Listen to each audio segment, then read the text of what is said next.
Vous avez probablement tous entendu parler de la série des Fast and Furious, et ça même si vous n'êtes pas un fan, notamment à cause du regretté Paul Walker parti trop tôt il y a quelques années. Mais si, vous savez, avec cette fameuse musique qu'on pouvait pas se sortir de la tête, là... See you again... Non, je le fais mal. Bon, bientôt ce sera le 9e opus de la série qui va sortir, et aujourd'hui, on va juste s'interroger sur un personnage qui avait disparu depuis déjà un moment, et qui apparemment va faire son grand retour dans la saga. Je parle bien sûr de Han. Vous pouvez l'appeler Han aussi, mais bon, c'est un peu... voilà. Quand le dernier thriller de Fast and Furious est sorti il y a quelques jours, les gens ont pu remarquer une énorme surprise. Il était présent dans le thriller. Alors si c'est une excellente nouvelle sur le papier, la question que les gens se posent, c'est comment est-ce qu'il est arrivé là ?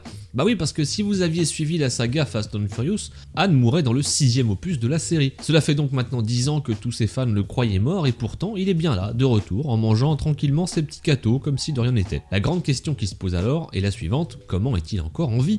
Plusieurs théories ont émergé depuis. Aujourd'hui, on va parler de la plus plausible.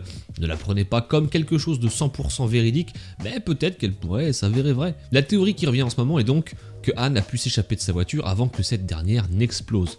Basique mais efficace, et ça serait plutôt un coup ingénieux de la part des scénaristes. Quoi qu'il en soit, il est bel et bien de retour pour ce 9e opus, et on devrait en apprendre plus le jour de la sortie officielle de Fast and Furious 9. Mais comment vont-ils l'intégrer au groupe ? Sera-t-il toujours de leur côté ? Le casting de Fast and Furious évolue ensemble depuis maintenant 10 ans, et ce qui était un groupe de personnes est devenu une fratrie soudée, prête à tout pour s'entraider. Si Han revient définitivement, il devra trouver sa place et réussir à s'intégrer à nouveau. Justin Lin, qui avait déjà réalisé Fast and Furious 3, 4, 5 et 6, sera aux commandes de ce nouvel épisode. Il a expliqué dernièrement que les possibilités avec le personnage de Han étaient nombreuses et qu'il avait prévu de grandes choses pour le futur. L'acteur qui joue Han dans Fast and Furious a expliqué que son personnage n'aurait même pas dû exister à la base, mais que c'est Justin Lin qui a réussi à convaincre les dirigeants de l'introduire dans la série.